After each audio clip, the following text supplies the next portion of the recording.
What it do, guys? We're gonna talk about Wembanyama versus Chet Holmgren.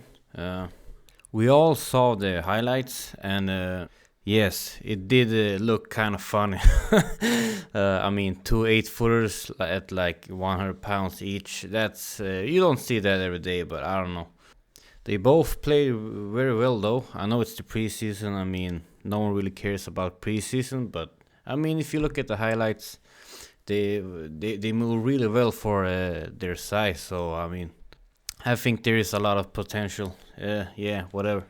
Alright, but before we start reacting to comments or whatever, I'm just gonna say I'm thinking about making this to a new series, like NBA Talk, where we talk about different things that happens throughout the season. So yeah, let me know what you think.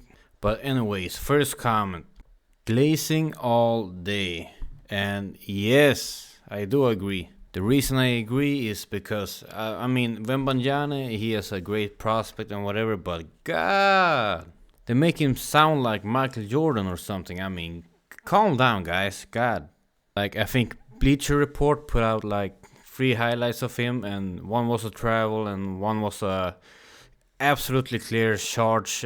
He had about it Holmgren. I don't know. It's crazy. So the glazing is really just like from Wembanyama, or towards Wembanyama. They glazing the hell out of Wemby, which I think is really bad for him because it's just he's not gonna perform like people make it out to be.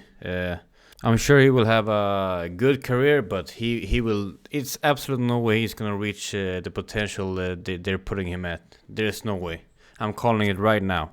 He's not gonna be a bust, but like in the sense of the hype, he might be a bust.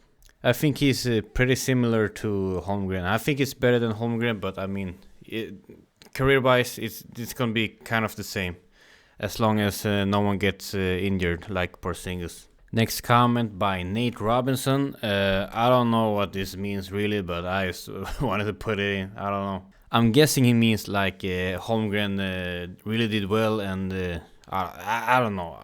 I don't know, Nate. Explain, please. All right. So this comment was on one of the layups when he did like a scoop layup kind of. And I really agree with this comment because someone 7'5" doing that, I mean that's something special. So Wemby, he's really unique, and that's he does have a high ceiling, but I don't think he will reach it. And he also agrees with me that Wemby will be kind of a bust, not really a bust, but somewhere close to it. And these two comments, oh my god.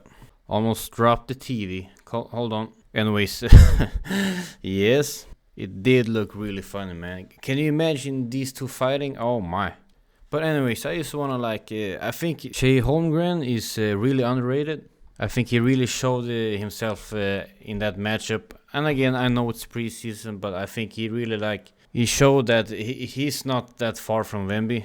And to me, that proves that Wemby is overhyped, like by a lot. So it might be tough for Wemby to deal with all the expectations. And I think that Chet Holmgren is in a much better situation with OKC. He has Shai Gilgeous-Alexander and Giddey, and so he will have an easier season, a rookie season than Wemby. I really do believe that. But that's not Wembanyama's fault. He has no control over that. And I want to say I do believe he deserves to be the number one pick. He's the best player in the draft. He has the most upside. And finally, the European players get the respect they deserve as a prospect in the draft. If you're MVP in the EuroLeague and the French League or whatever as a 19-year-old, I mean, you absolutely deserve to be drafted first in the NBA draft. And I mean, just look at Luka Doncic. It's crazy he wasn't drafted first overall.